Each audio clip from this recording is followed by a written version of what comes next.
Hello friends, good morning. आप सभी साथियों का हमारी इस यूट्यूब चैनल पे बहुत बहुत स्वागत है। फ्रेंड्स, सिविल सेवा प्रारंभिक परीक्षा के एप्टीट्यूड टेस्ट यानी सी सेट वाले प्रश्न पत्र को लेकर एक बार फिर विरोध के स्वर मुखर हैं। छात्र इसके विरोध में आवाज उठा रहे हैं। कुछ संसद भी मांग कर रहे हैं कि परीक्षा में पैटर्न से बाहर के सवाल पूछे गए थे, इसलिए पासिंग मार्क्स घटाए जाएं। इस सिलसिले में एक याचिका का संज्ञान लेते हुए दिल्ली उच्च न्यायालय ने सिविल सर्विसेज एप्टीट्यूड टेस्ट अर्थात सी सेट 2023 के कट ऑफ को कम करने की मांग पर जल्द निर्णय लेने को कहा है। याचिका में मांग की गई है कि सी सेट प्रश्न पत्र कट ऑफ 33 से 23% किया जाए। हालांकि संघ लोक सेवा आयोग यूपीएससी ने सी सेट प्रश्न पत्रों का स्तर 10वीं कक्षा के स्तर तक होने की बात कही है, लेकिन इस वर्ष के प्रश्न पत्रों का स्तर वैसा नहीं पाया गया। छात्रों का रोष मुख्यतः इसी पर है। भले ही सी सेट प्रश्न क्वालिफाइंग ही क्यों ना हो, लेकिन इसमें न्यूनतम 33% अंक लाना तभी संभव हो सकेगा जब परीक्षार्थी बहुत अच्छा हो।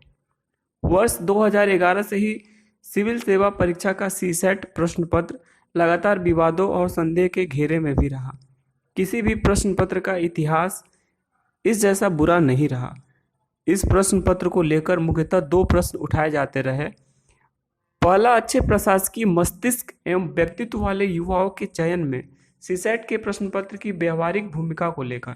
दूसरा, इस प्रश्न पत्र के औचित्य को लेकर कि कहीं ऐसा तो नहीं है कि किसी वर्ग विशेष को अतिरिक्त लाभ पहुंचाने के लिए लाया गया हो। प्रारंभिक परीक्षा मूलतः एक प्रवेश द्वार की तरह होता है जो मुख्य परीक्षा तक पहुंचाने का काम करता है।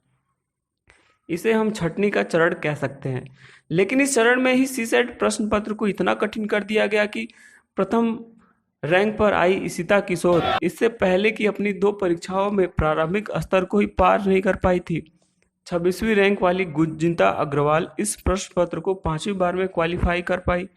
इस हादसे के शिकार अधिकांश परीक्षार्थी हो रहे हैं।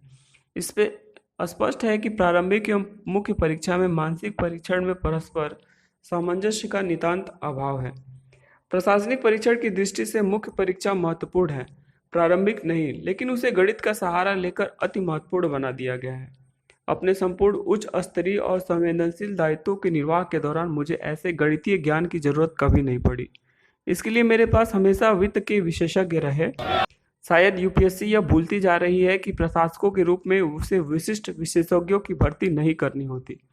सीसेट समर्थक इसे बेस्ट ब्रेन की कसौटी मानकर इसका समर्थन करते हैं।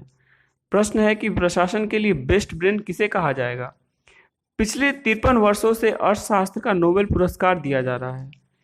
क्या एक भी ऐसा उदाहरण है कि इस पुरस्कार विजेताओं में कोई श्रेष्ठ उद्यमी बना हो? आइंस्टीन को जब इजराइल का राष्ट्रपति बनाने का प्रस्ताव मिला था, तब उन्होंने उसे यह कहकर ठुकरा दिया था कि मैं उसके लायक नहीं हूँ। क्या हमारे महान गणितज्ञ रामानुजन एक सफल डिस्ट्रिक्ट मजिस्ट्रेट बन सकते थे?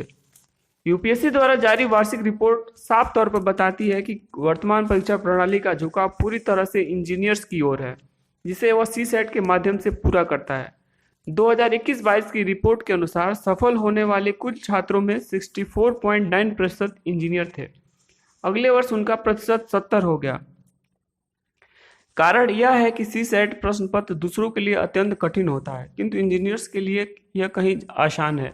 यदि संघ लोक सेवा आयोग प्रारंभिक परीक्षा में सफल होने वालों को भी प्रोफाइल डाटा दे तो साफ हो जाएगा कि अन्य विषयों के युवा प्रारंभिक स्तर पर ही बाहर हो जाते हैं। सी सेट का जो प्रश्न पत्र तैयार किया जाता है उससे भी यह झुकाव साफ साफ दिखता है।